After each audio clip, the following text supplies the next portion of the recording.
Picking up where I left off on this closet renovation, and this is where I put in the maple countertops. These are custom tops and pretty fancy for a closet, but stick around, I'll show you exactly how I made them and how I did some troubleshooting.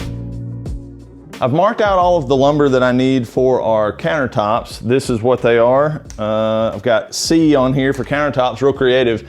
And I need to take them to my friend's shop to joint them. I still have a jointer that I need to restore. That's another project. But I'm gonna take these and get them milled up so that I can make them into panels and get our countertops going.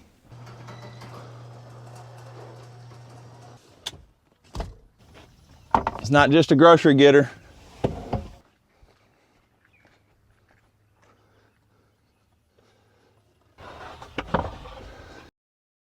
This is my friend's woodworking shop, and yes, it's massive and has a ton of tools. It's really cool. He lets me use it whenever I need to, and I'm really thankful for that. I need to get in here and joint these boards and get them ready to glue up into panels to make the countertops. I cut down all of the boards to rough length, and then I was able to lay them out and find the best pattern or how each of the panels would look best, in my opinion.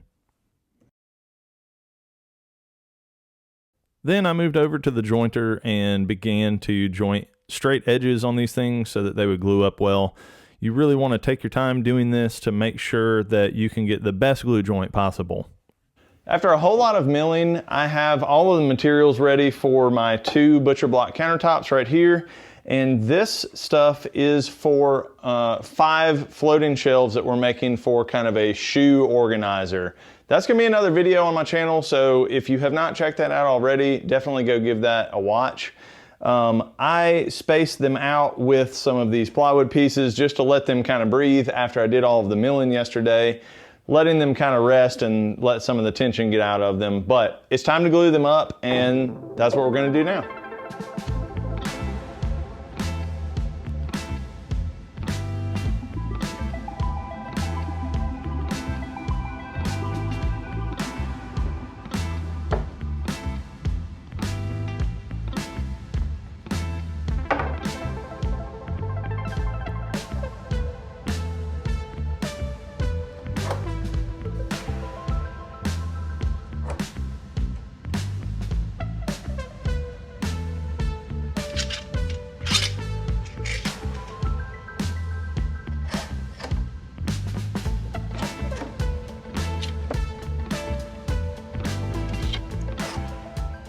These are some big panels, but luckily they still fit through my friend's wide belt drum sander. So I headed back over to his shop and got these 2 countertops leveled out to be exactly the same. I've got my countertop panels here and I left them oversized until this point. But before I do a bunch of sanding on them, I want to cut off any extra that I know I'm not going to use just to keep from having to sand more. So I'm just going to use the track saw and establish a straight edge on 2 sides that are square to each other. From there I can kind of measure just a little oversized, but then I will take the piece to the actual closet, scribe it in place because there's a little bit of difference there, and that way it'll be as accurate as it can be.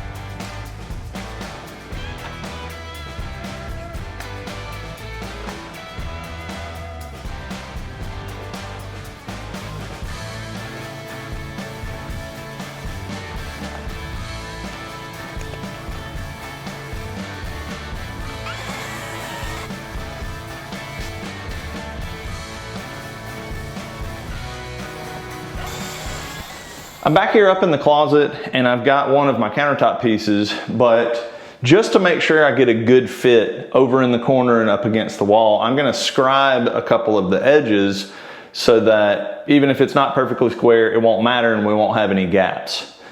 So come over here and let me show you exactly how I'm gonna do that. Basically, I have a pair of dividers here. It's like a big compass. You can spread it apart more if you need to, or just however much you can to kind of ride on the surface that you're scribing, which would be here and here.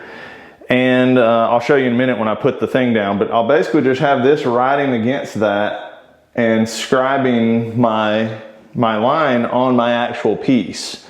But if you don't have something fancy like this, you could even do something like tape a little scrap block to a pencil, and that would work well too. You would just reference your pencil up against your surface you're trying to scribe and make a mark, and it will follow all of those deviations. Then you can just take it and cut all that out. It should fit perfectly. All right, let's get this thing in place. I've got it cut to a rough length, and let's just see how good it is. We may not even have to do much scribing. Well, you can see right here, see how there's a little gap? It's tight here, but it's not here. And I cut this board square. So the wall's got a little deviation in it. And then back here in the corner, we're touching here, but there's a little bit of gap here toward the back. So to be able to get a nice clean fit on that, we'll have to scribe it.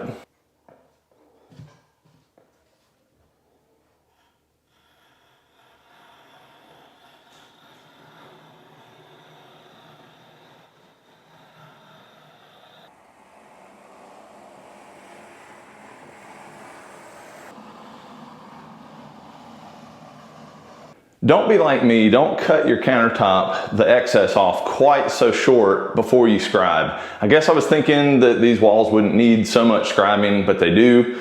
So you can see, I'll show you a close up here, but there's not much lip hanging over the side now that I've kind of cut it down. So I have to be very careful so that it will still clear what it needs to clear on the edge of the cabinet. So I'm going to be doing a series of kind of scribing a little bit and checking and cutting it down in the shop as I go. Hopefully that goes well, but it will end up being more steps. For this one, I've just wrapped some tape on the pencil. That way it won't mar the wall. And I'm just going to go right here as far as the pencil will touch and just mark, holding the pencil up against the cabinet.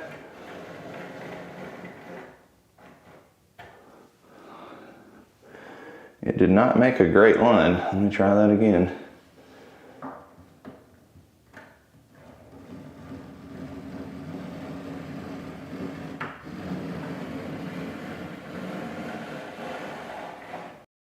This really was quite a lengthy process for me, and it's far beyond perfect. You can see the gaps are pretty big here before I started, and I at least minimized them.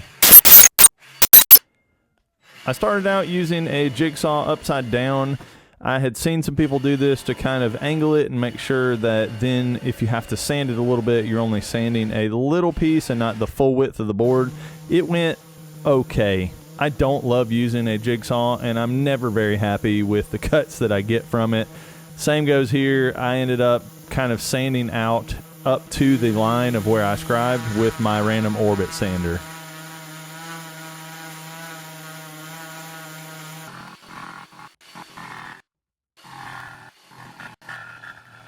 In that spot where I needed to remove more material, I grabbed my belt sander just to see if I could do it a little bit quicker than I could with my random orbit sander.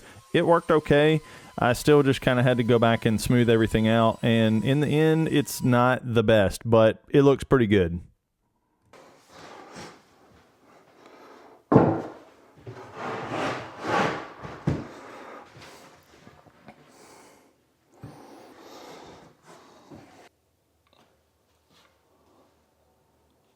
I think on this one I ended up taking it down to the shop about 5 different times and bringing it back upstairs.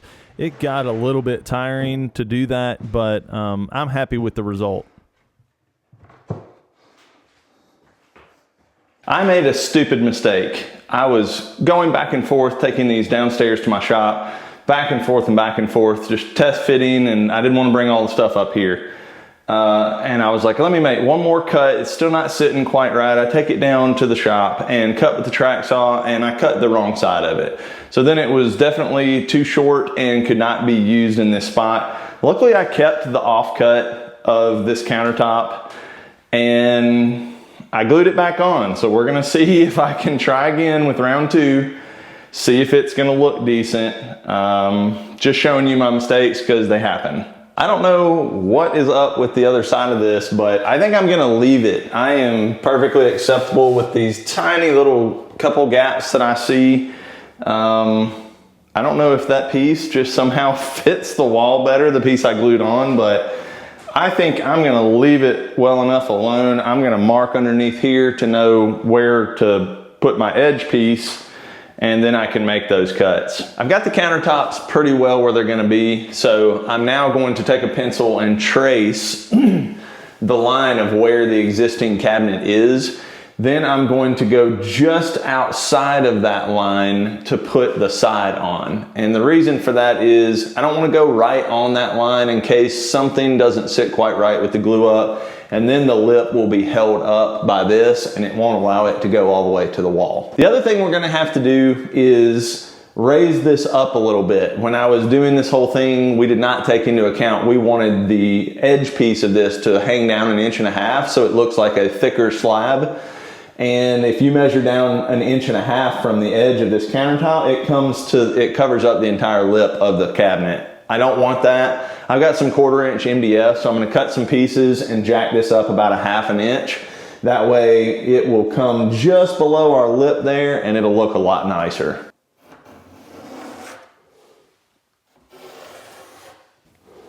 Oh, dang, we're flush there.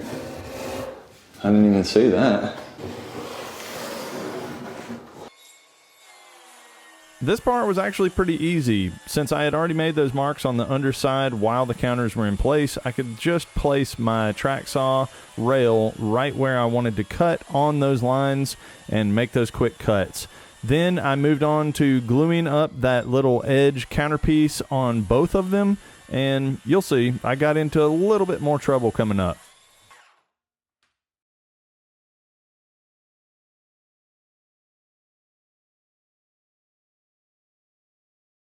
I didn't want to put any nails in this since I knew I was going to radius the corner edge, but man, look at the clamps.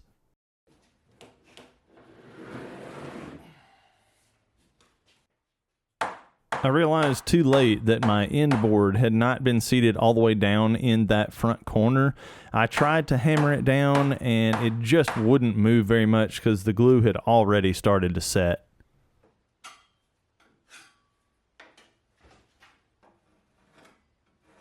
When I was gluing these up, I was not able to get them quite to contact here in the corner. I don't know what wasn't square. Pretty annoying, but I've got a little sliver of an offcut. I'm gonna see if I can put some glue in there and hammer it down in there and see what that looks like. The bad thing is this corner's getting a radius on it, so I'm not sure what that'll do for the look of it. And of course, this is the one that's like out in, in front of everybody. So we'll see how that goes. I'm gonna try to fix it. You'll see a little bit later on, but once this is finished, if you weren't looking for it, you probably would not really notice it. I will say if I had this to do over again, I would be sure to orient the little sliver in a different direction. The way I put it in, the end grain actually was showing up, so it did not look very consistent with the two other pieces, which were side grain.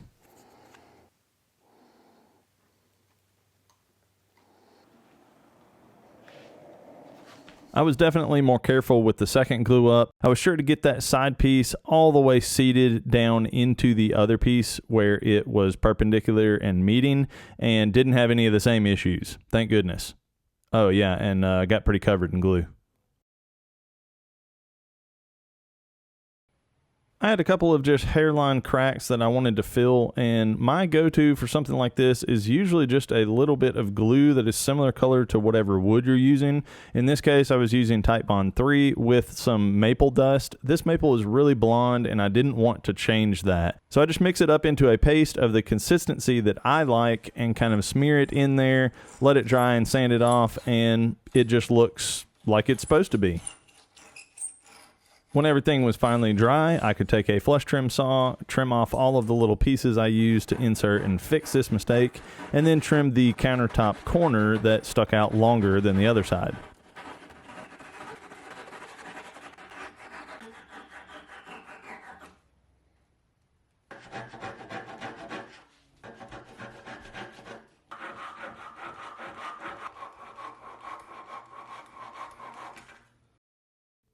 See what I mean? It looks great. The edge treatment for these is a simple 1/8 inch round over.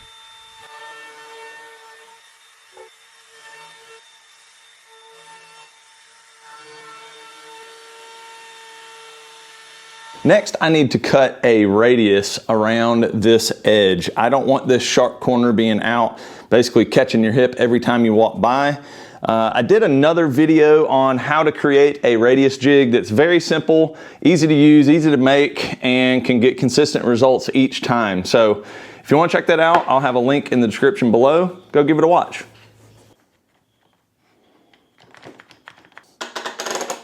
On my test piece, I was able to just put my template on the bottom, since the only router bit I have has the bearing flush bit on the bottom. So that way when it's in the router, I can come down, reference my template, and do this radius. Well, on this one, I just can't come down far enough out of the router because it really needs to hold all the way in there to quite get my bearing onto my piece and not on the workpiece. So it's just not gonna work. So I'm gonna have to wait. I ordered a specific bit. It's a templating bit. It's very shallow. So you can put this back on top, reference your piece. Anyway, I'll show you all that when I get the bit tomorrow. On to some more sanding. It's the next day. I've got a new bit now. This is a mortising bit. Makes a nice shallow pass right off of the template. So let's give it a try. I only needed to use the template that I made for the first couple of passes, and then I could just reference the groove that I had created in my actual countertop as my template going forward. I would just keep dropping the bit little by little until I got all the way through it. These are kind of cheap bits, and so the finish was okay on them, but I still recommend it because you've got to sand the piece anyway. I was able to get rid of any of the lines that the router left very easily.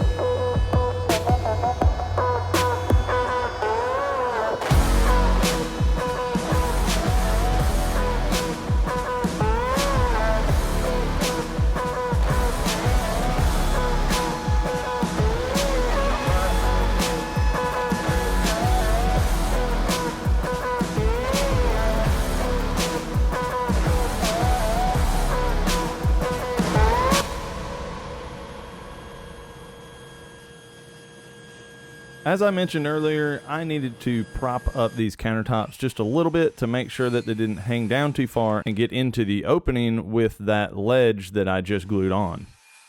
To do this, I'm just ripping some scrap MDF down on the table saw and gluing and nailing it right to the cabinet. Then I will be able to secure my countertop right to that.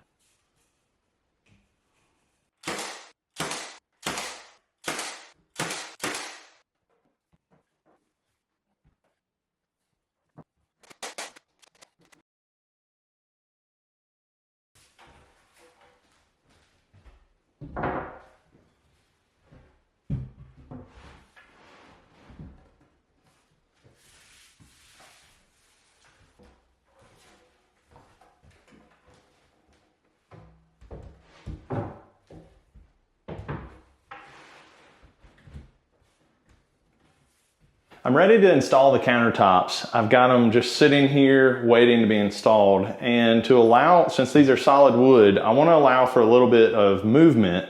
So I've got a 2 washer set up here so that once these are secured and I pull it kind of snug, there's still a decent amount of play that this thing has. So as the wood moves through the seasons, it's going to work out well. So I'm also going to be drilling a slightly oversized hole in the sub plywood underneath here for the same reason, so that the wood can move.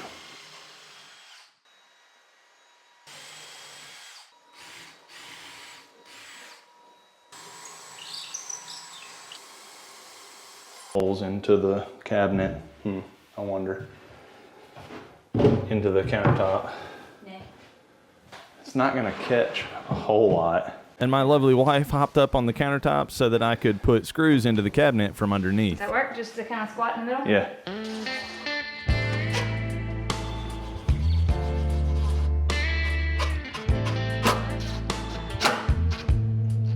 You can feel it pull down a little bit. All right, let's do this other one. Good job.